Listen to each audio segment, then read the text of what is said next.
प्रचारक के नाते काम करते समय बहुत साल तक मेरे मन में ऐसा विश्वास रहता था कि ये हमारे स्वयंसेवक है, हमेशा शाखा में आते हैं, हमारे ही वायुमंडल में रहते हैं, हमारे ही जीवन मूल्य लेकर चलते हैं, हमारे ही विचार, हमारी ही भावनाएं, हमारे ही संस्कार, इसी में ये पल रहे हैं, ऐसा विश्वास मन में रहता था। मैं भूल जाता था कि स्वयंसेवक कोई बंद बक्स में रखा नहीं जाता, वो बाहर सभी लोगों के संपर्क में आता है, उसने संपर्क में आना चाहिए ऐसी अपेक्षा भी है। संपर्क अमृत को पिलाने तो उसने सभी लोगों के संपर्क में आना चाहिए ऐसी अपेक्षा भी है। और फिर वो अपने संस्कार लोगों को देगा, अपनी विचार भावनाएं लोगों को देगा, ऐसी भी अपेक्षा है। लेकिन बाद में ये ख्याल में आया कि यह तो होता है, वो लोगों के संपर्क में आता है, अपने विचार भावनाएं संस्कार लोगों को धीरे धीरे देता है, ये तो होता है। लेकिन लोगों के भी विचार भावनाओं का परिणाम उसके ऊपर होता है, बाहर के वायुमंडल का भी परिणाम उसके ऊपर होता है, और वो स्वाभाविक रूप से होता होगा। यह बात बाद में ध्यान में आई। 1957 की घटना है, चुनाव हो चुके थे, चुनाव होकर 3-4 महीने हुए थे।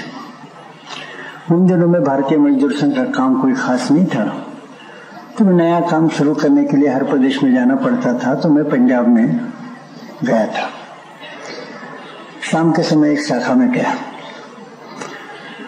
अब वो मुख्य शिक्षक मुझे पहचानता था, जैसे मुझे देख लिया, मैंने प्रणाम किया, मैंने जैसे देख लिया, उसने कहा कि मैं अभी विसल बजाता हूँ, सबको बुला लेता हूँ। हमने कहा काहे के लिए? बोले मैं आपका बौद्धिक वर्ग। हमने कहा ये जरूरी है क्या कि जहां जहां मैं जाऊंगा बौद्धिक वर्ग ही लूंगा?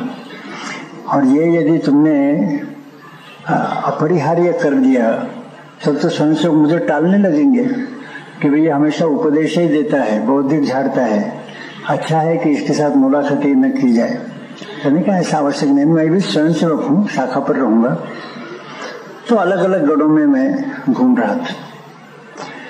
प्रार्थना के पहले एक गण में जाकर बैठा, वो बड़ा गण था, बाल और किशोर, उसमें 32 स्वयंसेवक थे। और प्रार्थना के पहले 12-15 मिनट ऐसा वो गण। तो मैं जाकर बैठा तो उन्होंने प्रश्न पूछने के बजाय मैंने ही प्रश्न पूछना शुरू किया। अब बाल किशोरों का गण था, प्रश्न क्या आते? तो मैंने पूछा भैया अपने संघ का पूरा नाम क्या है? और मैंने कहा कि जिसको मेरे प्रश्न का उत्तर याद है वो जरा हाथ ऐसा ऐसा ऊपर करे। तो पहला प्रश्न किया कि संघ का अपना नाम क्या है? तो सब लोगों ने ऐसा ऐसा किया। 1-2 लोगों को पूछा, उन्होंने नाम बताया। फिर पूछा कि अपने संघ की स्थापना कब हुई है? 8-10 लोगों ने हाथ ऊपर किया। 2-4 लोगों ने पूछा, 2-4 लोगों को पूछा, उन्होंने ठीक उत्तर दिया। संघ की स्थापना कहाँ हुई, संघ का ध्वज क्या है, इसमें भी कुछ लोगों ने हाथ ऊपर किए, बराबर उत्तर है। अब सभी के एक ही उत्तर थे। लेकिन फिर प्रश्न पूछा कि अपने संघ के संस्थापक कौन थे? तो इसमें कई लोगों ने ऐसे ऐसे हाथ किया। तो मैंने पहले 2-3 लोगों को पूछा, तो उन्होंने बताया परम पूजनीय डॉक्टर केशव बलिराम हेडगेवार। अब ये होने के बाद कुछ लोगों ने हाथ नीचे कर दिया, क्योंकि बोला था कि भाई 200 लोगों ने पूछा, तो बार फिर से वही उत्तर जिनके मन में, उन्होंने फिर से हाथ ऊपर करने की आवश्यकता नहीं। लेकिन कुछ लोगों ने और हाथ ऊपर किए, तो मैंने उनके तरफ देखा। हमने एक को कहा भाई क्या तुम क्या बोलना चाहते हैं? मैंने बोले डॉक्टर श्यामा प्रसाद मुखर्जी। और दूसरे को पूछा डॉक्टर श्यामा प्रसाद मुखर्जी। अब क्या हुआ था, ये 57 के चुनाव के बाद की बात है। और 57 के चुनाव में जो प्रचार का प्रमुख बिंदु था वो डॉक्टर श्यामा प्रसाद मुखर्जी का बलिदान, कश्मीर के लिए बलिदान, अखंड भारत के लिए बलिदान, बंगाल का सुपुत्र कश्मीर में जाकर आत्म बलिदान करता है, अखंड भारत वगैरह, ये सारी बातें उसमें ज्यादा आती थी। अब स्वयंसेवकों ने भी सुन ली थी। जब 2-3 लोगों ने डॉक्टर श्यामा प्रसाद मुखर्जी ऐसा कहा तो मैंने कहा भाई अभी तो मुश्किल है। पहले जितने प्रश्न पूछे थे सबका तो एक एक उत्तर ही लोग देते थे, अब 2 उत्तर आ गए, अब कैसे समझना कि इसमें से कौन सा उत्तर सही है? ऐसा ही कहा। तो एक स्वयंसेवक ने उस पर भी हाथ ऊपर किया। मैंने कहा भाई क्या है? बोले इसमें कठिनाई क्या है जी, वोट ले लो। तो मुझे जरा आनंद आया। मैंने कहा अच्छा भाई वोट ले लेंगे। तो वोटिंग लिया, हाथ से वोटिंग था। उसमें से 8 लोग 32 में से चतुर थे, उन्होंने दोनों तरफ वोट नहीं दिया, तटस्थ रहे। 8 लोगों ने डॉक्टर हेडगेवार की तरफ वोट दिया और 16 लोगों ने डॉक्टर श्यामा प्रसाद मुखर्जी की तरफ वोट दिया। और स्वाभाविक भी था, बाहर के वायुमंडल में वो चर्चा थी। इसके बाद मैंने जानबूझकर कहा अरे भाई बड़ा मुश्किल है, जब 2 मत हो जाते हैं तो कौन सा सही कौन सा गलत तय करना बड़ा कठिन जाता है। तो पहला ही लड़का फिर से ऐसा ऐसा करने लगा। हमने कहा भाई क्या है? खड़ा हुआ, बोले इसमें कठिनाई क्या है, फैसला तो हो गया। एक को 8 वोट मिला है, एक को 16 वोट मिला है। जेर मेजॉरिटी वो सत्य है, मेजॉरिटी के अनुसार फैसला हो गया। डॉक्टर श्यामा प्रसाद मुखर्जी संघ के संस्थापक है। अब ये ठीक है किशोर और बाल स्वयंसेवक ही थे, लेकिन बाहर का जो माहौल रहता है उसका असर स्वयंसेवक के मन पर कुछ न कुछ होता है, कॉन्शियसली अनकॉन्शियसली, समझते हुए न समझते हुए। यह बात पहली बार मेरे ख्याल में उस समय आई। अब स्वाभाविक यह था कि बाहर के वायुमंडल में डॉक्टर मुखर्जी का नाम था एक, और दूसरा कि जिसके तरफ ज्यादा वोट होगा उसकी ताकत ज्यादा है। ये एक अनकॉन्शियस मन में, अंतर मन में यह बात सबके थी, क्योंकि बाहर का वायुमंडल था, डेमोक्रेटिक पॉलिटिकल एटमॉस्फेयर, राजनैतिक लोकतांत्रिक वायुमंडल ऐसा था कि जिसमें ये बात अंतर मन में घर करके बैठी। मैं सोचने लगा कि ये तो बाल किशोर है, शायद जो उम्र में बड़े हैं उनके भी मन पर यह असर हुआ होगा। और फिर सोचने लगा कि बाहर के राजनीतिक लोकतांत्रिक वायुमंडल में जो मान्यता है वो पद्धति की मान्यता है, उस पद्धति की। तो उसके अनुसार सत्य क्या है असत्य क्या है इसका फैसला केवल लोकतांत्रिक मतदान के आधार पर हो सकता है क्या? किसी भी विचारधारा की शक्ति कितनी है, क्या इसका फैसला केवल मतदान के आधार पर हो सकता है? तो पहला उदाहरण पश्चिम का ध्यान में आया कि एक समय ऐसा था कि जब सारे पश्चिम के लोग ऐसा मानते थे कि पृथ्वी संपूर्ण विश्व का केंद्र है,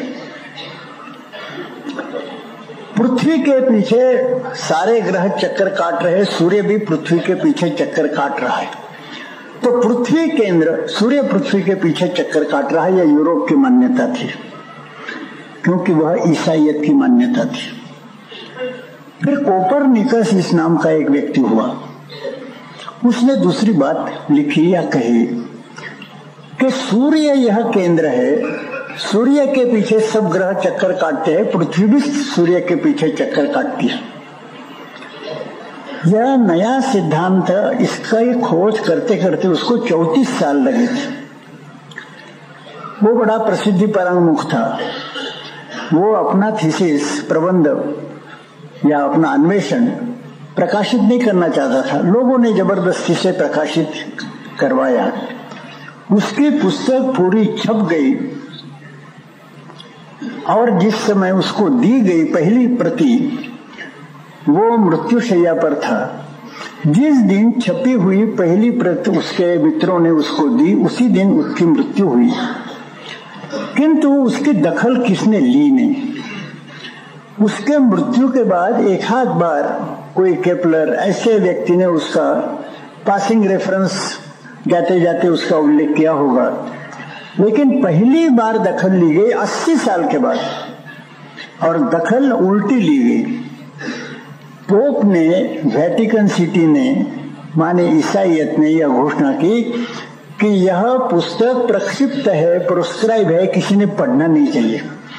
किसी ने पुस्तक का नाम सुना ही नहीं था, प्रसिद्ध नहीं थी। पहली बार उन्होंने यही पोप के द्वारा, उसने सर्कुलर के द्वारा यह सुना कि ये पुस्तक है, प्रक्षिप्त है, पढ़ना नहीं चाहिए।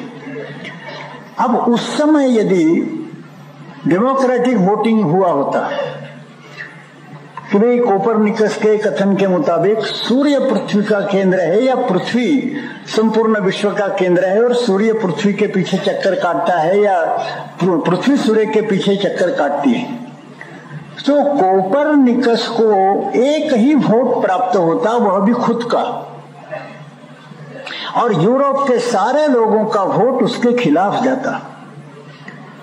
तो इंग्लिश में कहते हैं माइक्रोस्कोपिक माइनॉरिटी ऑफ वन।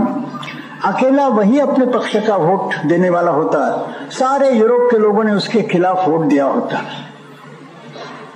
अब आज की स्थिति क्या है? सारी दुनिया जानती है कि कोपरनिकस ने जो कहा वही शास्त्रीय सत्य है। सारे यूरोप के लोग जो मानते थे वो असत्य था, यह मान्यता आज संपूर्ण दुनिया की है। तो सिद्धांत की सत्यता, सत्यता में सिद्धांत की शक्ति है। केवल डेमोक्रेटिक वोट में बहुमत क्या कहता है, इसी में सिद्धांत की, ये इसी में सिद्धांत की शक्ति नहीं हो सकती। बहुमत कभी इधर जा सकता है, कभी उधर जा सकता है। एक समय बहुमत ऐसा था जिसने सॉक्रेटिस को विष दिया, हेमलॉक विष दिया। आज सारे दुनिया में सॉक्रेटिस के पंथ चल रहे। एक समय था जब ईसा को सूली पर चढ़ाया बहुमत ने। आज करोड़ों लोग ईसा के अनुयायी के रूप में हैं। एक समय ऐसा था जब जोन ऑफ आर्क को फ्रेंच के बहुमत ने जिंदा जलाया। 480 साल के बाद ये स्थिति आई कि उसको फिर से एक महान सेंट पैटर्न के नाते लोगों ने मान्यता दी। बहुमत कम अधिक इधर उधर बदलते रहता है। तो सिद्धांत की शक्ति, बहुमत अल्पमत, इसके ऊपर है क्या? तो ध्यान में आता है कि सिद्धांत की सत्यता में अपनी निजी शक्ति होती है। बहुमत क्या कहता है, अल्पमत क्या कहता है, ये बात नहीं है। सिद्धांत यदि सत्य है तो अकेला भी वो सत्य की घोषणा करता रहे, दुनिया आज विरोध में रहे, अंतिम विजय सत्य की ही होगी, सिद्धांत की होगी। तो सिद्धांत की सत्यता में शक्ति है, यह एक बात ध्यान में आती है। और इसके कारण फिर यह ध्यान में आता है कि केवल आज एक विशेष पद्धति चल रही है, वेस्टर्न पार्लियामेंट्री डेमोक्रेसी, पाश्चिमात्य संसदीय लोकतंत्र देश में, उसमें उस पद्धति के लिए ठीक है कि जिधर बहुसंख्या होगी वही पक्ष विजय होगा, उस पद्धति के लिए ठीक है। किंतु यह जो उसकी उपयोगिता है वह केवल उस पद्धति तक सीमित है। चारों ओर उसको जनरलाइजेशन करना, सार्वत्रिक बनाना, यह ठीक नहीं है। तो सिद्धांत की सत्यता में उसकी शक्ति होती है, यह एक बात ख्याल में आती है। फिर दूसरी भी बात है, हम अपना संघ का काम चलाते अपनी एक पद्धति है, उसका पूरा विवरण यहाँ देने की आवश्यकता नहीं, सब लोग जानते हैं। आप तो अभी तृतीय वर्ष के हैं, आपको बताने की आवश्यकता क्या है, आप ही लोगों को जाकर बताएंगे। अपनी एक विशेष पद्धति है, इस पद्धति में से हमारी शाखाएं चलती है। इतने दशकों का अपना अनुभव यह है कि अपनी कार्य पद्धति की भी अपनी निजी शक्ति है, अपनी कार्य पद्धति की अपनी निजी शक्ति है। और इसका अनुभव आता है विशेष रूप से तब अनुभव आता है जब समय समय पर विभिन्न व्यक्ति या विभिन्न संस्थाएं गलती से राष्ट्रीय स्वयंसेवक संघ के खिलाफ काम करती है। संघ तो सबको अपना ही समझता है। संपूर्ण हिंदू समाज यानी राष्ट्रीय स्वयंसेवक संघ, ऐसी हमारी कल्पना है।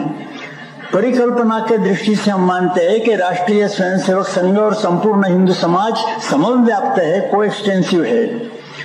मनोविज्ञान के दृष्टि से हम समझते हैं कि संघ संपूर्ण हिंदू समाज के साथ एकात्म है। संघ या पंथ नहीं, संप्रदाय नहीं, समाज के अंतर्गत खड़ा किया हुआ संगठन नहीं। तो संपूर्ण हिंदू समाज को सुसंगठित अवस्था में लाना, हिंदू समाज के अंतर्गत जितने पंथ हो गए, संप्रदाय हो गए, दल हो गए, मतांतर हो गए, झगड़े हो गए, सभी के साथ संपूर्ण हिंदू समाज माने राष्ट्रीय स्वयंसेवक संघ संपूर्ण समाज को एकात्मता में लाना, entire society and organise state of affair, संपूर्ण समाज माने सुसंगठित अवस्था, यही संघ का स्वरूप है। संघ यानी समाज के अंतर्गत खड़ा किया हुआ संगठन नहीं, तो संपूर्ण समाज की सुसंगठित अवस्था यानी संघ हम जानते हैं। तो भी यह इतना अभिनव सिद्धांत है, अभिनव संकल्पना है, बाहर के लोगों को इसको समझना कठिन हो जाता है। इसके लिए वो गलती से गलतफहमी फैलाते हैं, विरोध करते हैं। अब जब विरोध करने वाले लोग संघ को खत्म करने की प्रतिज्ञा करते हैं, उसके लिए तरह तरह के उपाय करते हैं। प्रारंभ से ऐसे कुछ महानुभाव हो ही गए, कुछ ऐसी संस्थाएं हो गई, अलग अलग प्रदेशों में ऐसी संस्थाएं हुई जिन्होंने प्रतिज्ञाएं की कि हम संघ को समाप्त करेंगे। लेकिन अनुभव क्या आता है? सबसे आखिरी प्रयत्न दिल्ली में हुआ था। एक राजपुत्र ने, महारानी पुत्र ने यह प्रयोग किया था, कहा कि यह संघ, इसको मैं खत्म करूंगा। और इसके लिए पहले उन्होंने धुआंधार प्रचार संघ के खिलाफ किया। Indian express, times of India, Hindustan times, Navbharat times आदि जितने समाचार पत्र है, टीवी है, सबका उपयोग करते हुए संघ को गाली देना, संघ को नीचा दिखाना। किंतु लोग उसके पास समाचार पहुंचाते थे कि आप इतना धुआंधार प्रचार कर रहे हैं, संघ में जाने वाले लोगों के मन पर तो असर होता ही नहीं, वो जा ही रहे और उनकी संख्या धीरे धीरे बढ़ ही रही। तो अनुभव के आधार पर वो इस निष्कर्ष पर पहुंचा। लोगों ने भी बताया कि भाई संघ को समाप्त करना है, तो संघ की जो कार्य पद्धति है, उसी कार्य पद्धति के माध्यम से संघ को खत्म किया जा सकता है। केवल ये धुआंधार प्रचार और Indian express, times of India के माध्यम से नहीं हो सकता। तो फिर उसने निश्चय किया और घोषणा की कि मैं भी संघ विरोधी शाखा शुरू करूंगा दिल्ली में। संघ को समाप्त करने के लिए संघ विरोधी शाखा में शुरू करूंगा, फलाने दिन शाम को शुरू करूंगा, फलाने मैदान पर शुरू करूंगा। सभी अखबारों में आ गया। अब जब राजपुत्र या महारानी पुत्र ऐसी घोषणा करता है तो चापलूस और ऐसे जो स्वार्थी लोग हैं, बहुत भीड़ उस दिन मैदान पर होगी। और ऐसे एगो फोटोग्राफर पहुंचे ही जाते हैं, क्योंकि सनसनीखेज कुछ न कुछ खबर चाहिए। सब अखबारों में फोटो आए कि साहब ये जो संघ विरोधी शाखा है, इसका प्रारंभ हुआ है। इसका भाषण भी आ गया कि कल से यह शाखा इतने बजे से चलेगी, सबने ठीक समय पर शाखा पर आना चाहिए। सारा आ गया। दूसरे दिन समाचार आया, फोटो आई और हजारों संघ विरोधी लोग उस शाखा में दिखाई दिए।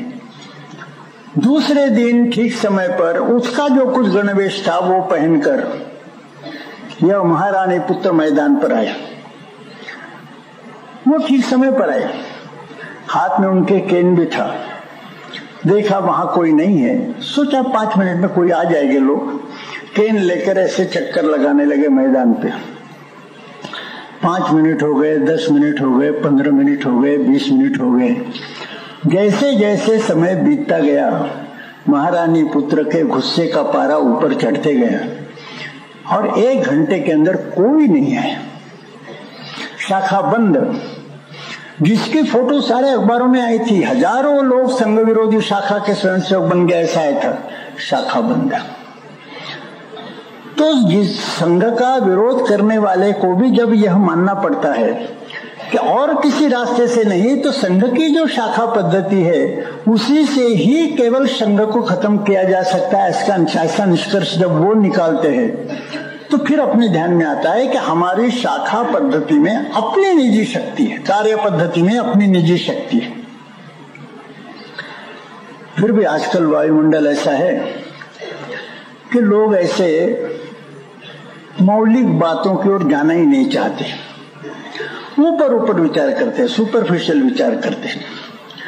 अब मेरे जैसा स्वयंसेवक जब दौरा करते रहता है तो प्रश्न आते हैं कि आप दौरा करते रहते हैं, आप बताइए पूरे देश में अपने संघ की शक्ति क्या है? तो मैं उनके उत्तर से भाप लेता हूं कि उनका शक्ति का मापदंड केवल संख्यात्मक है।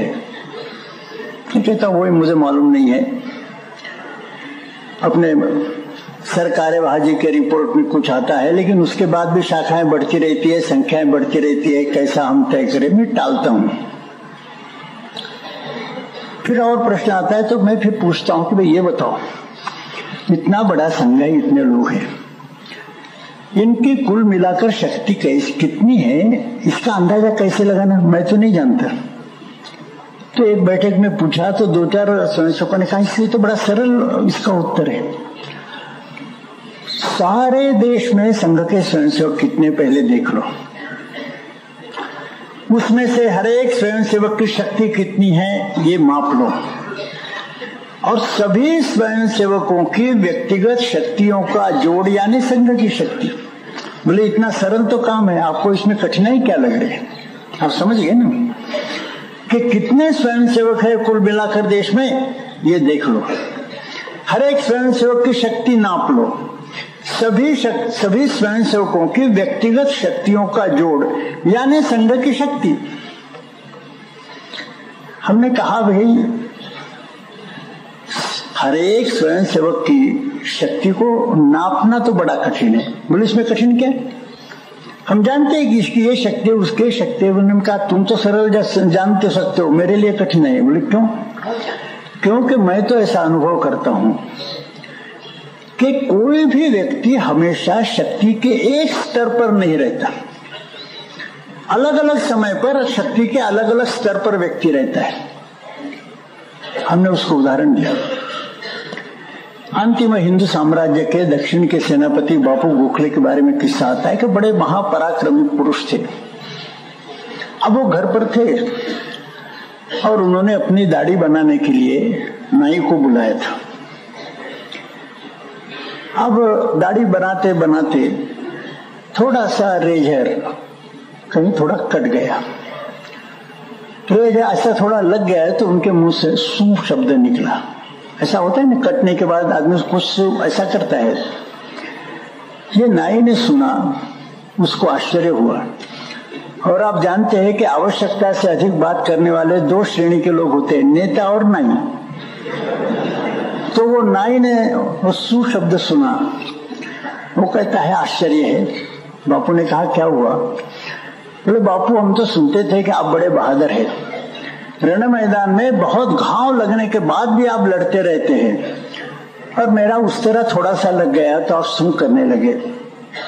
बापू ने जवाब नहीं दिया।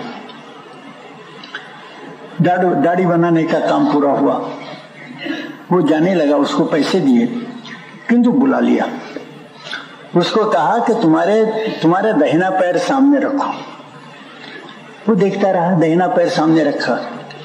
उसके दाहिने पैर के अंगूठे पर बापू ने अपना बाएं पैर का अंगूठा रख दिया और नजदीक कोने में भाला था, शूल, वो उठा लिया और ऐसे जोर से मारा कि बापू का बाएं पैर का अंगूठा चीरकर उस नाई का दाहिने पैर का अंगूठा चीरकर जमीन के अंदर वो भाला घुस गया। वो जोर से चिल्लाने लगा कि आप मुझे क्यों सजा दे रहे, आप मुझे क्यों मार रहे? हंसकर बापू ने कहा मैंने सजा नहीं दी, मैंने मारा नहीं, तेरे सवाल का जवाब दे रहा हूं। तू पूछ रहा था कि मैदान में तो इतने हम रण मैदान में घाव बर्दाश्त करते हैं और यहाँ थोड़ा सा उस तरह लग गया तो मैं सूसू करने लगा। तो ये बताने वाला था कि भाई इस समय मैं हंस रहा हूं, तू रो रहा है। इसका मतलब है कि रण मैदान में जब मैं जाता हूं तो उस समय का स्पिरिट अलग ढंग का रहता है। अब रण मैदान में मेरे अंदर में जो स्पिरिट होगा, जो आवेश होगा, तू मेरी दाढ़ी बना रहा है, उस समय भी वही स्पिरिट, वही आवेश रहना चाहिए। ऐसी कैसी अपेक्षा तू करता है? दाढ़ी बनाते समय आदमी का स्पिरिट अलग रहता है, रण मैदान में स्पिरिट अलग रहता है। तेरे प्रश्न का उत्तर देने के लिए मैंने ये किया। अब ये होता है। अब बापू गोखले जैसे बड़े व्यक्ति की बात छोड़िए, हमने हमारे परिवार में देखा, हमारा निम्न मध्यम स्तरीय परिवार है, तो आप समझ सकते हैं लोअर मिडिल क्लास। लेकिन हमारे एक चचेरे भाई बड़े पराक्रमी थे, उन्होंने श्रीमान परिवार के एक लड़की के साथ प्रेम जमाया और प्रेम विवाह हुआ। अब प्रेम विवाह करते हुए लड़की हमारे घर तो आ गई, लेकिन वो इतने श्रीमान परिवार की थी कि उसको कोई भी काम करने की आदत नहीं थी, घर का काम करने की आदत नहीं। उसके यहाँ नौकर चाकर सब रहते थे। अब हमारे यहाँ तो हर काम खुद हाथ से करना पड़ता था, हमारा गरीब परिवार था, तो हम लोग देखते थे कि उसको कोई काम ठीक ढंग से जमता नहीं था। अब जैसे रोटी सेकने का काम है, उन दिनों में ये गैस और ये नहीं था, चूल्हे पर ही करना पड़ता था। तो रोटी को उलट पलट ऐसा करते समय रोटी गर्म हो जाती है ना, गर्म रोटी को पलटते समय जैसे वो पलटती थी तो वैसे ऐसा हाथ करके सुसु करती थी। तो हम बच्चे लोग हंसते थे कि ये कितनी नाजुक है कि ये मामूली काम नहीं कर सकती, केवल गरम रोटी को पलटते समय, सेकते समय ये सूसा करती है, क्या काम करेगी? हम उसको हंसते थे। अब एक बार क्या हुआ, मध्य रात्रि में हम सब लोग अलग अलग अपने कमरे में सो रहे थे, हमारे मकान को अंगार लग गए। अब इसको नवजात शिशु हुआ था, 3-4 महीने का होगा, और इसका जो सोने का कमरा था वो ऐसा था कि बाहर से हम आते थे तो पहला कमरा, फिर दूसरा कमरा, तीसरे कमरे में उसकी खटिया थी और उसके खटिया के पास वो झोली थी जिसमें उसका वो नवजात बच्चा रखा गया था। अब मध्य रात्रि के समय सब लोग गहरी नींद में थे, बाहर से शोरगुल लोगों ने सुना तो घर वाले उठ गए, अपने मकान को अंगार लगे तो सब घर वाले एकदम, अरे मकान को अंगार लगे, चलो बाहर आ जाओ, पहले तो जान बचनी चाहिए। इसको भी जगाया। अब वो नींद में से जग गई तो घबरा कर एकदम बाहर चले आई रास्ते पर। अब वो नींद में थी, एकदम सुना, घबरा कर बाहर आई। जैसे बाहर आई उसको स्मरण हुआ कि मेरा बच्चा वो झूले में मेरे कमरे में। तब तक मकान का जलना बढ़ गया था, उसने कोई विचार ही नहीं किया, एकदम जलते हुए मकान में घुस गई। पहला कमरा लांघकर, दूसरा कमरा लांघकर, तीसरे कमरे में जो झोली थी वहां से बच्चे को ऐसा सीने से लगाकर बाहर आने लगी, उसमें उसके साड़ी को अंगार लग गई। बाद में उसको हॉस्पिटल में भेजना पड़ा। किंतु हम बच्चे लोग जो उसकी मजाक करते थे, हम आपस में चर्चा करने लगे कि अरे इतना साहस इसके अंदर कैसे आया? जो रोटी सेकते समय सूसा कर रही थी और मकान जल रहा देख रही है और उसके अंदर ये घुस जाती है, इतनी हिम्मत जो हम लोगों की नहीं थी उस समय, इसके अंदर इतना साहस कैसे आ गया? तो शक्ति का स्तर अलग अलग समय पर अलग अलग रहता है। ऐसा अनुभव बार बार सामान्य व्यवहार में भी आता है, सामान्य व्यवहार में भी आता है। जब व्यक्ति सोचता है अरे जाने दो, शक्ति का स्तर छोटा होता है। जब व्यक्ति सोचता है कि नहीं ये हम करके रहेंगे, शक्ति का स्तर बड़ा हो जाता है। इतनी ही नहीं, शक्ति के बारे में और एक बात है। जब लोगों ने कहा कि हर एक के शक्ति का स्तर नाप लो, हमने कहा कैसे नापेंगे? मुझे स्मरण होता है दिल्ली के झंडे वाला में एक हमारे पुराने प्रचारक है, अब तो वृद्ध हो गए, उन्होंने अपने बचपन में घटी हुई घटना हमको बताई। वो लाहौर के पास उनका मकान था। वो जिस गांव में रहते थे वो एक नवाब की जागीर थी, और पुराने जमाने में राजा नवाब, ऐसे जो प्रिंसेस, इनमें से कई लोगों को ऐसा शौक था कि कलाकारों को आश्रय देना, प्रोत्साहन देना। तो कुछ संगीत की कला को प्रोत्साहन देते थे, कुछ पेंटिंग की कला को प्रोत्साहन देते थे। ये जो नवाब साहब थे उनको शौक कुश्ती का था, तो उनका शौक ये था कि पंजाब का जो नंबर 1 का पहलवान होगा वो मेरे पास रहेगा।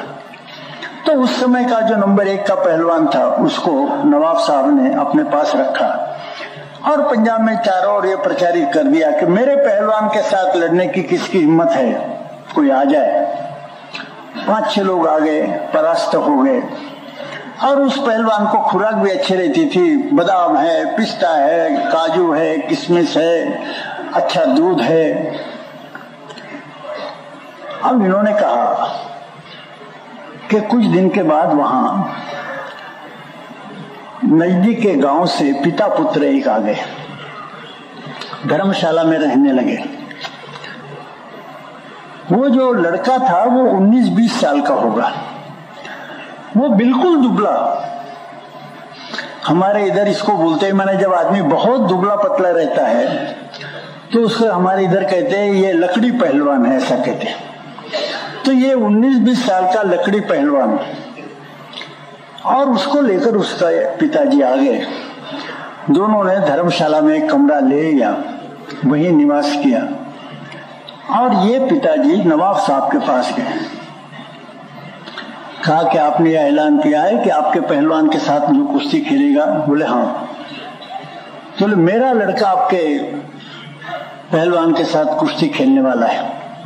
बोले ठीक है, हम तारीख तय करेंगे। बोले नवाब साहब आप तो बड़े न्यायप्रिय हैं, इंसाफ चाहते हैं, आप इसका इंसाफ दीजिए कि मेरा लड़का है तो अच्छा पहलवान, लेकिन मैं गरीब आदमी हूं, उसको अच्छा खिला पिला नहीं सकता। आप हर दिन अपने आदमी को खिलाते हैं, पिलाते हैं, बादाम पिस्ता सब खिलाते हैं, तो ये बराबरी का मुकाबला कैसे होगा? इंसाफ चाहिए, बराबरी का मुकाबला चाहिए। तो ये जरूरी हो जाता है कि 6 महीने तक जितना आप अपने पहलवान को खिलाते हैं उतना हमारे लड़के को खिलाइए, फिर देखेंगे कौन कुश्ती जीतता है। बोले ठीक है, उसके लिए कितना पैसा सैंक्शन करना है? उसने कुछ आंकड़ा बोल दिया, वो पैसा इसको दे दिया। पिताजी घर आ गए, मैंने धर्मशाला में आ गए, और पिता पुत्र दोनों आराम से रहने लगे। अब वो कहाँ का न दंड बैठक लगाता था, न सूर्य नमस्कार करता था, 10 रोग इसको थे, ऐसा दुबला पतला था, वो कहाँ से व्यायाम करेगा? वो लेकिन ये पिता पुत्र दोनों आराम से रहते थे। अब पहले 4 महीने चले गए, 6 महीने का अवधि था, पहले 4 महीने चले गए, तब तक जो पहलवान था उसको कुछ लगा नहीं। 4 महीने के बाद उसके मन में आया कि मैं तो सर्वश्रेष्ठ पंजाब का पहलवान हूं, लेकिन ये दूसरा कौन है, खोज तो करना चाहिए। अपना दुश्मन क्या है, उसकी ताकत क्या है, इसकी कुछ जानकारी तो रखनी चाहिए। तो अपने एक मित्र को गुप्तचर के नाते, खुफिया के नाते खोज करने के लिए भेजा। वो आ गया, धर्मशाला में आया, इसके पिता के साथ उसने मित्रता की, किंतु यह देखकर उसको आश्चर्य हुआ कि ये बड़े पहलवान के साथ कुश्ती लड़ने वाला है, ये लड़का ऐसा लकड़ी पहलवान है, दुबला पतला है, और दुबला पतला इतना ही नहीं तो अभी भी वो व्यायाम नहीं कर रहा, दंड बैठक नहीं लगा रहा, कुछ नहीं कर रहा, आराम से सोता रहता है। तो ये कैसे कुश्ती खेलेगा, कुश्ती कैसे जीत सकता है? उसके मन में आश्चर्य हुआ। उसने पहलवान को बताया। पहलवान ने कहा यार इसमें कुछ राज है, कुछ रहस्य है, लड़का ऐसा है तो पिता को तो मालूम ही है, फिर वो ऐसी जरूरी की बात कैसे कर रहे हैं, क्या इसका रहस्य है, जरा पता चलो। तो फिर इसने और अपनी मित्रता गहरी की। अब पिता सब देख रहे थे, वो जानते थे कि यह सब होगा, उसने पहले अंदाजा किया था। 15-20 दिन के बाद फिर इसने जैसे गुप्त जानकारी लेने के लिए होता है कि साहब मुझे मन नहीं आ रहा कि ये कैसे जीतेगा। बोले यही जीत कर रहेगा, मैं चाहे जितने रुपए की शर्त लगा सकता हूँ। नहीं ठीक है, लेकिन ये तो इतना दुबला पतला मच्छर जैसा लड़का है। बोले क्या मैं नहीं जानता? किंतु मैं ये शर्त लगाता हूं कि मेरा ही लड़का जीतेगा। ये जब पहलवान को पता चला तो उसको लगा और भी कुछ गहरा रहस्य इसके पीछे होना चाहिए। उसको कहा और जरा इसकी खोज कीजिए, और गहराई में जाकर तो कुश्ती के 8-10 दिन पहले पिताजी ने जैसे बड़े भोले भाव से उसको कहा, भाई ऐसा है, तू मेरा मित्र है, किसी को बताना नहीं, इसका रहस्य क्या है? बोले ऐसा है, ये मेरा लड़का ये मच्छर के साथ कुश्ती नहीं खेल सकता, तुम्हारे पंजाब के पहलवान के साथ क्या कुश्ती खेलेगा मैं जानता हूं, किंतु यशस्वी यही होगा। इसके यश का रहस्य ये है कि इसके अंदर ताकत नहीं, मैंने कुछ सिद्धि प्राप्त की है, और मैंने यह सिद्धि प्राप्त की है कि कुश्ती के अखाड़े में मेरे लड़के के साथ जो कुश्ती खेलने के लिए आएगा, तो कुश्ती खेलते समय पहले हाथ से हाथ लगाना पड़ता है। तो जो कोई मेरे लड़के के साथ हाथ से हाथ भिड़ाएगा या मेरे लड़के के शरीर को हाथ लगाएगा, किसी भी अंग को हाथ लगाए, जैसे मेरे लड़के के शरीर के हाथ को या उसके किसी भी अवयव को दूसरा आदमी हाथ लगाता है, जैसे हाथ लगाता है वैसे वो बेहोश हो जाएगा। मेरी सिद्धि है, लड़के की कुछ नहीं, लड़का तो मच्छर है, लेकिन मेरे अंदर मैंने ये सिद्धि प्राप्त की है, साधना की है कि मेरे लड़के को जो हाथ लगाएगा, हाथ लगाते ही वो बेहोश हो जाएगा, और बाद में उसका क्या होगा भगवान उसको बचाए, मैं जिम्मेवार नहीं हूं। अब ये बात पहलवान के पास पहुंच गई। अब वो 1947 के पहले की बात है, उन दिनों में तो और भी अंधविश्वास ज्यादा था। पहलवान को बात जच गई और स्पष्ट था कि मच्छर जैसा लड़का, उसके पिताजी यदि इतनी हिम्मत की बात कर रहे तो होगा, नहीं तो हिम्मत की बात करते कैसे और नवाब से इतना पैसा लेते कैसे? उसके मन में वो बात जच गई। कुश्ती का दिन आया। अब पहले से घोषित किया, अब उस गांव में 5-6 हजार इधर उधर के लोग इकट्ठा होना ये बड़ी संख्या मानी जाती थी। तो 5-6 हजार लोग इकट्ठा हो गए कुश्ती के लिए। बीच में ऐसा मैदान रखा गया, उसकी जरा जमीन खोदकर उसको थोड़ा नरम किया गया और वहां कुश्ती हो गई, घोषित हुआ। नवाब साहब अपनी बड़ी कुर्सी उसके ऊपर बैठ गए और ठीक समय पर घड़ी देखते रहे। ठीक समय पर ये लकड़ी पहलवान ऐसा ऐसा करते हुए मैदान में आ गए। लोग हंसने लगे, कर ये कुश्ती खेलेगा, किंतु ये तो अपने ठाठ से ऐसा ऐसा ऐसा करते हुए मैदान के बीच में आने लगा। लेकिन हमारे पहलवान साहब का पता नहीं। तो 5 मिनट हो गए, नवाब साहब ने कहा, वो अपना पहलवान कहाँ है, उसको खोज के ले आओ। तो लोगों ने कहा, साहब वो डर गया है, वो आने के लिए तैयारी नहीं। बोले उसको खींच कर ले आओ। जबरदस्ती से उसको खींच कर लाया। उसको चलना मुश्किल हो गया था और वो मैदान के पास आने के बाद मैदान में जाने के लिए तैयार नहीं था। फिर नवाब साहब ने कहा कि इसको धक्के लगाकर अखाड़े में डाल दो, वो अंदर उसके इसमें डाल दो। लोगों ने धक्का दिया। जैसे धक्का देकर उसको मैदान में डाला, वैसे वो लड़के की तरफ देखता था, एक एक कदम हटता था पीछे। और ये लड़का, ये लकड़ी पहलवान बड़े हिम्मत के साथ उसके तरफ आने लगा। तो लोगों ने यह विचित्र दृश्य देखा कि ये लकड़ी पहलवान उसका पीछा कर रहा है और ये पंजाब का सर्वश्रेष्ठ पहलवान उसके डर के मारे भाग रहा है, चक्कर काट रहा है मैदान का। ये दृश्य लोगों ने देखा। अब किसके शक्ति का मापदंड क्या है, कैसा देखेंगे?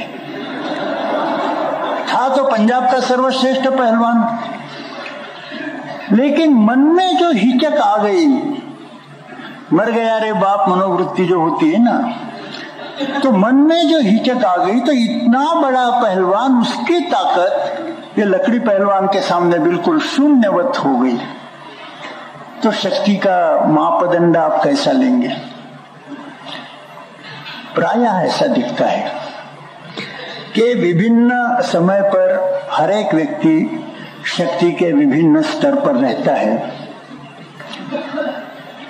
और कोई भी व्यक्ति अपनी शक्ति चाहे जितनी बढ़ा सकता है और कोई भी व्यक्ति अपनी दुर्बलता चाहे जितनी बढ़ा सकता है। माने अपनी शक्ति भी हम चाहे जितनी बढ़ा सकते हैं, हम अपनी दुर्बलता भी चाहे जितनी बढ़ा सकते हैं। और दुर्बलता बढ़ाने के दो प्रमुख उपाय मनोविज्ञान में आते हैं। एक कि पहले ही मन में हार जाना कि नहीं भाई मैं नहीं जीत सकता, मैं तो मर गया, मैं तो डूब गया, मैं तो खत्म हुआ। माने लड़ाई के मैदान में जाने के पहले ही लड़ाई हार जाना कि इतना बड़ा संकट है, क्या मैं उसका मुकाबला कर सकता हूँ। ये जो मर गया रे बाप मनोवृत्ति है, उसके कारण महान बड़े बड़े ऐसे जो लोग होते हैं वो भी अपने को दुर्बल महसूस करते हैं। और दूसरा फिर होता है कि जब एक भ्रांति मन में आ जाती है, और आज के सार्वजनिक जीवन में ये दूसरा फैक्टर भी, ये दूसरी बात भी बहुत काम कर रही है कि जब मन में एक बात आती है, व्यक्ति की शक्ति यानी क्या होता है, सभी तरह की शक्ति है, शारीरिक शक्ति है, मानसिक शक्ति है, बौद्धिक शक्ति है, आत्मिक शक्ति है। आत्मिक, बौद्धिक, मानसिक, शारीरिक सब मिलकर मनुष्य की शक्ति होती है। तो मैंने कहा कि चाहे जितनी बढ़ा सकते, किंतु आज के इस चतुराई के युग में ज्यादातर लोग अपनी शक्ति स्वयं घटाना ही पसंद करते हैं। वास्तव में हर एक ने प्रयास करना चाहिए कि अपनी शक्ति हम बढ़ाए, शारीरिक शक्ति बढ़ाए, मानसिक शक्ति बढ़ाए, बौद्धिक शक्ति बढ़ाए, आत्मिक शक्ति बढ़ाए, अपनी शक्ति हम बढ़ाते जाए निरंतर। किंतु चतुराई का ऐसा कुछ गलत अर्थ आजकल सार्वजनिक जीवन में हो गया कि अपनी शक्ति को घटाना। और ये ऐसी भ्रांति क्यों पैदा होती है? क्योंकि सार्वजनिक जीवन में काम करने वाले लोगों को ऐसा लगता है आज के वायुमंडल में कि भाई कोई भी बड़ा काम सिद्ध करने के लिए अपने बहुत ज्यादा ताकत लगाने की आवश्यकता नहीं, बहुत परिश्रम करने की आवश्यकता नहीं। चालाकी के द्वारा, हथखंडों के द्वारा, तिकड़मबाजी के द्वारा, स्मॉल ट्रिक्स एंड शॉर्टकट, ऐसे नजदीक के रास्ते निकालकर कुछ तिकड़मबाजी करते हुए बड़े से बड़े काम भी हम कर सकते हैं। यहाँ तक कि कोई बड़ा काम सिद्ध हुआ और वो बड़ा काम सिद्ध करने के लिए लोगों ने यदि बहुत मेहनत की होगी और ऐसे चतुर व्यक्ति को यदि बताया कि साहब उन्होंने बड़ा काम सिद्ध किया है, बड़ी ताकत लगाई, बहुत मेहनत की है, तो चतुर व्यक्ति हंस देता है, कहता है अरे यार ये मेहनत करने से क्या होता है, मेहनत तो गधे भी करते हैं, मेहनत गधे भी करते हैं। चतुराई तो इसमें है कि मेहनत न करते हुए चालाकी के द्वारा बड़े से बड़ा काम सिद्ध करना। हर चीज के कोई नजदीक के रास्ते शॉर्टकट होते हैं, स्मार्ट ट्रिक्स होती है, हथकंडे होते हैं।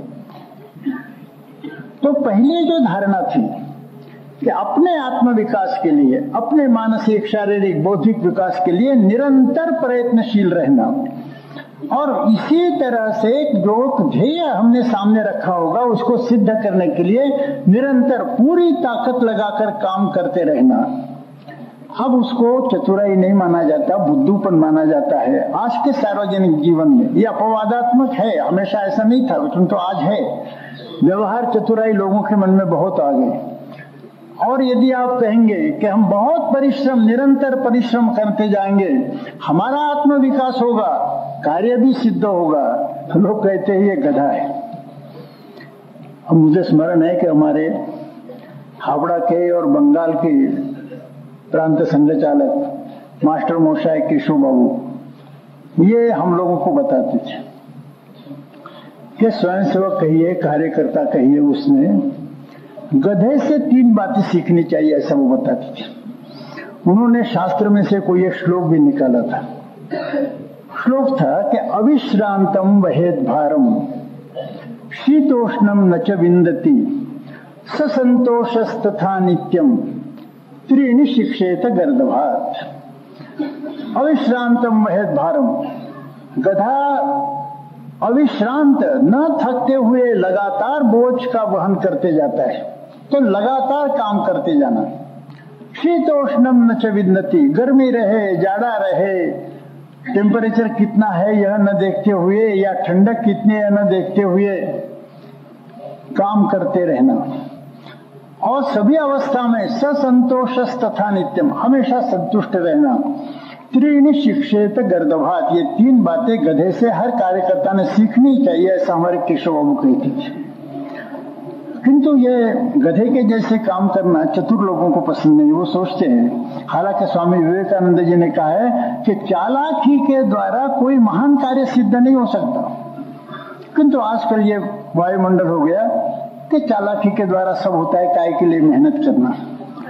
अब जब चालाकी के तरफ आदमी जाता है, शॉर्टकट के तरफ, नजदीक का रास्ता ढूंढना जब शुरू करता है, तो फिर स्वाभाविक रूप से मेहनत बंद हो जाती है, परिश्रम बंद होता है, और फिर अपना जो आत्मविकास है, सर्वांगीण आत्मविकास अपना होता नहीं, अपने शक्ति का स्तर बढ़ता नहीं। इसलिए मैंने कहा कि चतुराई के कारण अपने शक्ति को बढ़ने से रोकना, ये आधुनिक वायुमंडल की विशेषता है। इसके कारण भी दुर्बलता बढ़ती जाती है। किंतु हम यदि ध्येयवादी हैं, निरंतर काम करने वाले हैं, इस भ्रांति में नहीं है कि हथकंडे, तिकड़मबाजी, चतुराई, कोई शॉर्टकट, नजदीक का रास्ता नहीं, पूरी ताकत लगाकर काम करते जाएंगे तो ध्येय भी सिद्ध होता है, हमारा भी आत्मविकास होता है। तो ये दो बातें यदि हम ध्यान में रखते हैं, पहली बात कि अपने शक्ति के विषय में संदेह न रखना। हम चाहे जितनी अपनी शक्ति बढ़ा सकते हैं, यह आत्मविश्वास मन में रखना, और वो सत्य भी है। और दूसरा कि यह जो आसान रास्ते हैं, नजदीक के रास्ते, चालाकी के, चतुराई के, वो हम नहीं लेंगे।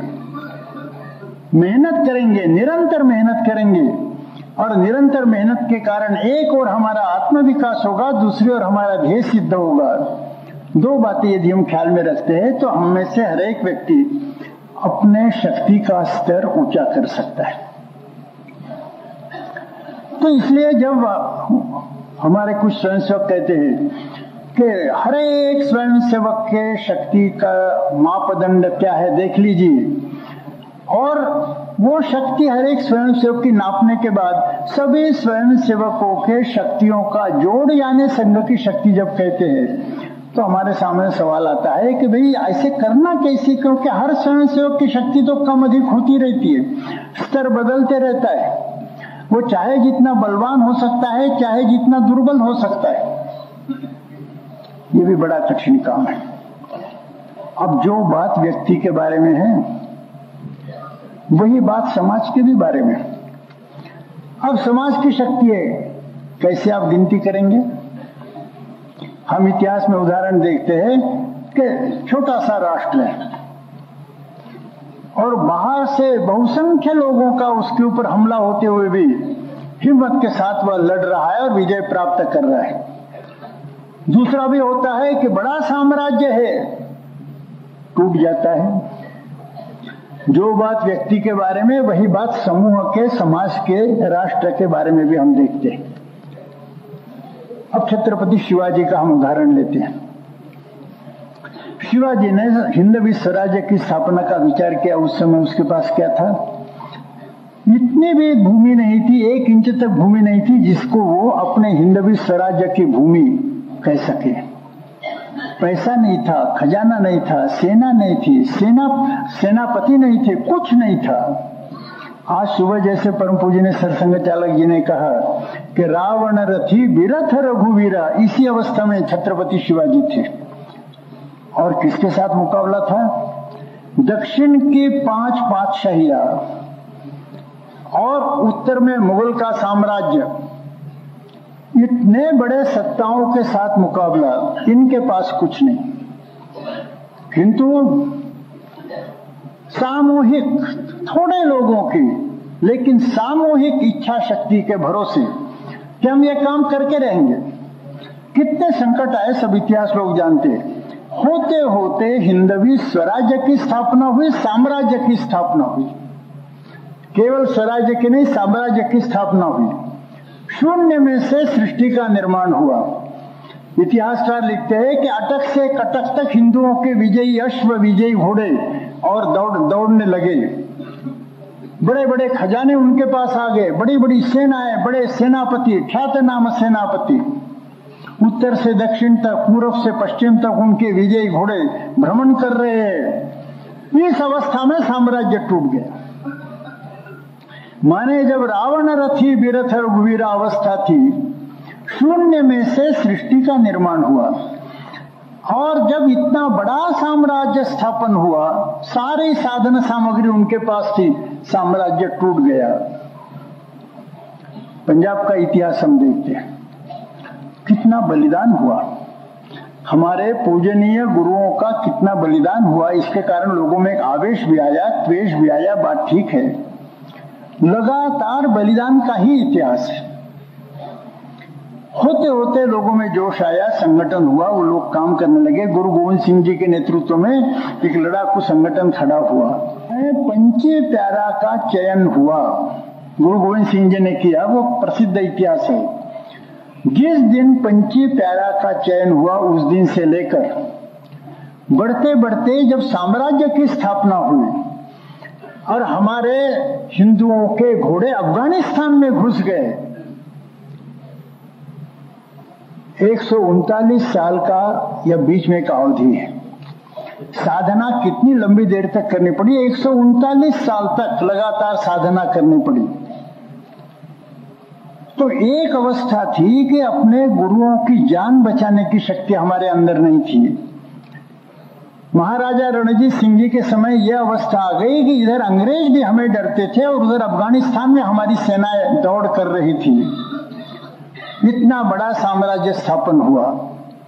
शून्य में से फिर से यहां भी सृष्टि का निर्माण हुआ। लेकिन महाराजा रणजीत सिंह के मृत्यु के बाद 10-11 साल के अंदर अंदर साम्राज्य टूट गया। माने जब कुछ नहीं था उसमें से साम्राज्य का निर्माण हुआ, और जब साम्राज्य था वह टूट गया। कारण क्या होगा? तो इतिहास पढ़ेंगे तो आपको पता चलेगा। उसका कारण एक ही था कि शिवाजी के समय सब लोगों के मन में एक ध्येयवाद था, कट्टर ध्येयवाद था। मैं, मेरा, अहम, स्वार्थ कोई बात नहीं थी। केवल उदाहरण के लिए बताना कि तानाजी मालुसरे के लड़के की शादी थी। उसी समय छत्रपति का संदेश आया, शिवाजी का संदेश आया कि तुरंत इधर चले आओ, तेरे लिए कुछ काम रखा है। तू यदि भोजन करता होगा तो हाथ धोने के लिए मेरे पास आओ। इतना अर्जेंट संदेशा आ गया। जब वो संदेशा लेकर लोग आए, उस समय तानाजी मालुसरे का लड़का विवाह के वेदी पर खड़ा हुआ था। ब्राह्मण लोगों ने अंतरपाठ रखा था लड़का और लड़की के बीच में। अब वो मंगलाष्टक शुरू करने वाले थे। इस अवस्था में ये घुड़सवार शिवाजी के आ गए। तानाजी ने पूछा क्या है? वो घुड़सवार आ गए। उन्होंने मैसेज दिया कि हाथ, यदि वो तुम वहां भोजन करते होगे, हाथ धोने के लिए यहाँ जाओ। अब उस अवस्था में चतुर पुरुष होता तो बोलता, अरे भाई 5-10 मिनट में मंगलाष्टक कर लो, शादी पूरी कर लो, फिर मैं जाता हूं। लेकिन वो चतुर नहीं था तानाजी। उसने कहा कि हाथ धोने के लिए मेरे पास आ जाओ तुरंत, जैसा संदेशा तुम सुनते हो तुरंत आ जाओ। तो वहां लड़का लड़की खड़े हैं, बीच में अंतरपाठ पकड़कर ब्राह्मण है, अब केवल मंगलाष्टक होने की देर है। उसने कहा नहीं, तुरंत हम लोगों को वहां जाना है। शादी वहीं रह गई, स्थगित हो गई। सब लोग तलवार निकालकर और तानाजी के नेतृत्व में आगे बढ़े, और बाद में वह सिंहगढ़ की लड़ाई हुई जिसमें तानाजी की मृत्यु हुई। ऐसे पागल लोग जब रहते हैं, ध्येयवादी आदमी पागल ही होता है, चतुर पुरुष अवसरवादी होता है।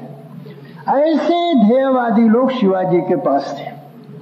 शिवाजी एक समय कुतुब शाह के आतिथ्य का स्वीकार कर रहे थे। उनको दक्षिण में जाना था। दक्षिण दिग्विजय करने के लिए। रास्ता कुतुब शाह के राज्य में से जाता था। तो कुतुब शाह ने कहा आइए मैं आपका स्वागत करता हूं। तो कुतुब शाह ने उनका स्वागत किया। बड़े मैदान पर शिवाजी की सेना वगैरह थी। कुतुब शाह ने उनके खाने पीने की व्यवस्था की। थोड़े दिन तक वो मेहमान का काम हुआ। अब कुतुब शाह ने भी अपने गुप्तचर रखे थे। उन्होंने कहा कि ये इतना बड़ा शिवाजी कहते हैं। उन दिनों में चतुरंग दल की कल्पना थी, लेकिन चतुरंग दल का एक महत्वपूर्ण हिस्सा हाथी, इसके सेना में एक भी हाथी नहीं। कुतुब शाह को ये पता चल गया। तो जानबूझकर परीक्षा लेने के लिए कुतुब शाह ने कहा कि अब वो 7-8 दिन इकट्ठा थे तो कुछ खेल चलते थे आपस में, खाना पीना मौज करना, खेल वगैरह। तो एक खेल ऐसा करेंगे कि आपका सबसे श्रेष्ठ हाथी और हमारा सबसे श्रेष्ठ हाथी, इसकी लड़ाई हो जाए। बोले ठीक है। अब जब शिवाजी ने कहा ठीक है, कुतुब शाह को लगा रही है ठीक है कहता है, इसके पास तो एक भी हाथी नहीं। फिर से वही बात, कल होगी यह लड़ाई। वो उनका कुश्ती का जैसा होता है, उससे बहुत बड़ा मैदान हाथी की इसका होता है। तो सेना के लोग सारे ऐसे मैदान के चारों ओर आए हुए। अब उधर से एक कुतुब शाह का मदोन्मत्त हाथी, जिसको शराब वगैरह पिलाई थी, वैसे भी हाथी बढ़ाया था, उसके मुंह में पट्टा था। पट्टा माने दोनों तरफ जिसके ये रहते हैं, धार रहती है। तो वो पट्टा घुमाते घुमाते उधर से वो हाथी आया। अब कुतुब शाह के लोग देख रहे हैं कि ये शिवाजी का हाथी कौन सा आता है। तो एक छोटे कद का आदमी, येसाजी कंक ऐसा जिसका नाम था, ये येसाजी कंक छोटे कद का आदमी दोनों हाथ में तलवारें लेकर उधर से मैदान में आया। वो ऐसा छोटे कद का था और ये हाथी और दोनों की क्या कुश्ती हो सकती है, दोनों की क्या लड़ाई हो सकती है। सब लोग उसके प्रति बड़ी सहानुभूति दिखाने लगे कि अरे ये तो मर गया, अब ये जिंदा नहीं रहता।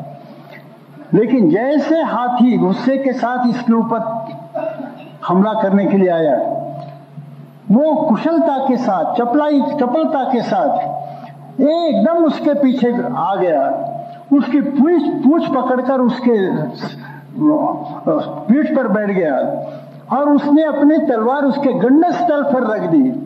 जैसे गंडस्थल पर तलवार रखी तो ची ची ची ची करते हुए वो हाथी नीचे आया। गंडस्थल पर यदि तलवार अंकुश लगाते हैं, हाथी चींची करते हुए बैठ जाता है। सब लोगों ने तालियां बजाई। कुतुब शाह ने कहा साहब आप हाथी की बात कर रहे थे, कहाँ है आपका हाथी? शिवाजी ने कहा मेरे पास हाथी नहीं है, मेरे कार्यकर्ता ही मेरे हाथी, बाकी हाथी चतुरंग दल मेरे पास नहीं है। अब ये जो इच्छा शक्ति शिवाजी के समय थी, ये इच्छा शक्ति समाप्त हुई। राज्य आ गया, साधन सामग्री आ गई, ऐश आराम के साधन उपलब्ध हुए। ऐश आराम के बारे में मुगलों के साथ स्पर्धा करने की प्रवृत्ति निर्माण हुई। सामंतवादी नेतृत्व निर्माण हुआ। को ये बड़ा, फिर उससे नीचे ये, उसके नीचे ये, सारी सामंतवादी प्रवृत्ति निर्माण हुई। शिवशाही समाप्त हुई, पेशवाई आ गई। अपना बड़प्पन, अपना ऐश, इधर लोगों की प्रवृत्ति हो गई। ध्येयवाद समाप्त हुआ, साम्राज्य समाप्त हुआ। तो हर जगह आप देखेंगे कि रोमन साम्राज्य, छोटा सा गांव, सारे यूरोप में साम्राज्य फैला था उस समय के ज्ञात यूरोप में। और बड़ा एक साम्राज्य, बारबेरियन लोग, जंगली लोगों ने उस साम्राज्य को तोड़ दिया।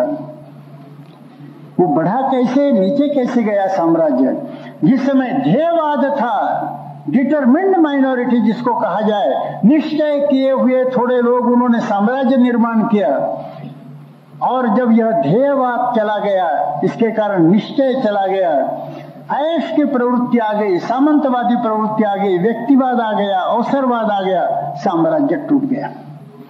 तो केवल साधन सामग्री कितनी है इसके आधार पर नहीं कहा जा सकता कि किसी समूह की, समाज की, राष्ट्र की या राज्य की शक्ति कितनी है। तो उसके अंदर जो लोग हैं, लोगों की जो इच्छा शक्ति है, लोगों का ध्येयवाद है, इस ध्येयवाद के आधार पर नापा जा सकता है कि शक्ति कितनी है।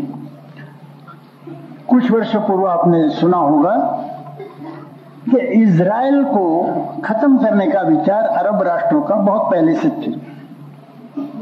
इजराइल निर्माण हुआ तभी से अरब लोगों ने सोचा था कि हम इसको खत्म करेंगे। तो एक कंप्यूटर पर ज्यादा विश्वास रखने वाले आदमी ने कंप्यूटर को फीड किया, तो उसमें उन्होंने दिया कि इजराइल की जनसंख्या क्या है, उसके विरोध में जाने वाले सब अरब देशों की मिलकर जनसंख्या क्या है, इजराइल के सेना की संख्या क्या है, अरब देशों के सेना की संख्या क्या है, इजराइल के शस्त्रास्त्र कितने हैं, अरब देशों के शस्त्रास्त्र कितने हैं, इनका खजाना इजराइल का कितना है, अरब देशों का खजाना कितना है, सारी इंफॉर्मेशन दी और कंप्यूटर से उत्तर मांग लिया कि इजराइल कितने दिन तक जिंदा रहेगा या खत्म होगा। अब जो इंफॉर्मेशन दी थी उसके आधार पर उन्होंने कुछ उत्तर दिया कि इतने इतने दशकों में इजराइल समाप्त हो जाएगा। अब जो जानकारी दी गई थी वो तो सारी सत्य थी, इधर की जनसंख्या, उधर की जनसंख्या, इधर के शस्त्रास्त्र, उधर के शस्त्रास्त्र, इधर का पैसा, उधर का पैसा, जानकारी के आधार पर कंप्यूटर ने कहा कि इतने दशकों में इजराइल खत्म हो जाएगा। दूसरे दिन कुछ प्रेस करेस्पॉन्डेंट्स ने इजराइल के प्राइम मिनिस्टर को घेर लिया और उन्होंने कहा कि आपने अखबार में पढ़ा है? बोले मैंने पढ़ा है। बोले आपके मन में तो बड़ी चिंता उत्पन्न हुई होगी। बोले मेरे मन में चिंता उत्पन्न नहीं हुई। बोले आपके मन में चिंता नहीं, इन्होंने तो हिसाब करके बताया है कि आप इतने दशक में आपका राष्ट्र समाप्त होगा।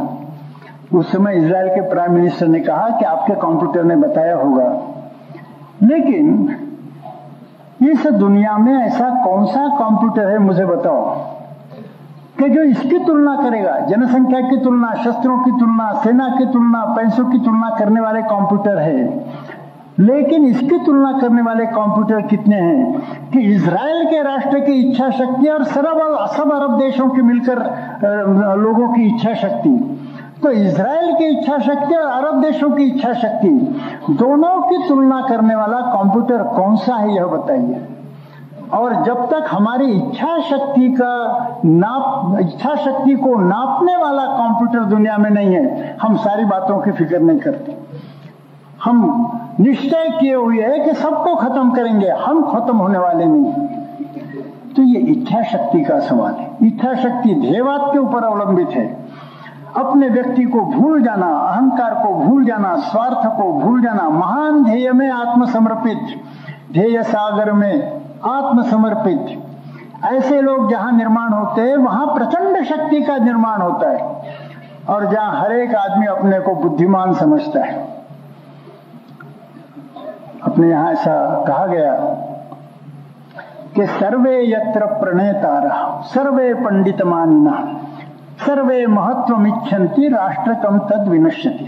सर्वे यत्र प्रणेतारा, जब सारे नेता ही नेता है, सब अपने को नेता मानते हैं। सर्वे पंडित मानिना, जब सब अपने को पंडित ही मानते हैं। सर्वे महत्वमिच्छन्ति, जब सब लोग अपना ही महत्व बढ़ाना चाहते, राष्ट्रकम तद विनश्यति, वह राष्ट्र नष्ट होता है। तो राष्ट्र को दुर्बल और नष्ट करने का रास्ता भी है और राष्ट्र को बलवान करने का रास्ता भी है, इतिहास हमें बताता है। और केवल बाकी बातों के आधार पर नहीं, तो ध्येयवाद के कारण अदम्य इच्छा शक्ति, कोई हमें समाप्त नहीं कर सकता। सालों तक लोग लड़ते रहे, सालों तक। जैसे मैंने सिख इतिहास के बारे में कहा कि इतने साल के बाद साम्राज्य की स्थापना हुई। छत्रपति शिवाजी ने जब प्रतिज्ञा की हिंदवी स्वराज्य की, उसके बाद अटक पर जो भगवत ध्वज लहराने लगा, 114 साल तक लगातार काम करना पड़ा, साधना करनी पड़ी, लगातार निरंतर साधना चलती है। तो ध्येयवादी लोगों की विशेषता रहती है क्रियाशील प्रतीक्षा, प्रतीक्षा में क्रियाशीलता, क्रियाशील प्रतीक्षा, काम करते रहना, राह देखना। क्रियाशील प्रतीक्षा, प्रतीक्षा में क्रियाशीलता, राह देखना, हाथ पर हाथ रखकर नहीं तो काम करते करते राह देखना। क्रियाशील प्रतीक्षा, प्रतीक्षा में क्रियाशीलता ध्येयवादी लोगों की विशेषता होती है। ये विशेषता जिनके अंदर है उनको नीचे लाना किसी के लिए संभव नहीं होता। तो हमारी सामूहिक शक्ति, सामाजिक शक्ति, राष्ट्रीय शक्ति यह बाहर के किसी तत्व पर अवलंबित नहीं है। तो हमारी इच्छा शक्ति कितनी है, ध्येयवाद के कारण हमारी इच्छा शक्ति कितनी दुर्दम्य है, इस पर अवलंबित होता है। यही इच्छा शक्ति हम में से हर एक स्वयंसेवक अपने ध्येयवाद के कारण, अपने प्रचंड क्रियाशीलता के कारण, निरंतर काम करने की अपनी क्षमता के कारण और इस तरह क्रियाशील प्रतीक्षा में क्रियाशीलता, अखंड निरंतर चलाने के निश्चय के कारण हम चाहे जितनी अपनी शक्ति बढ़ा सकते हैं, बाहर कितने विरोध है इसकी चिंता करने की आवश्यकता नहीं। अपनी शक्ति, हम में से खुद अपनी शक्ति बढ़ाए, इतना ही समय कहना पर्याप्त है।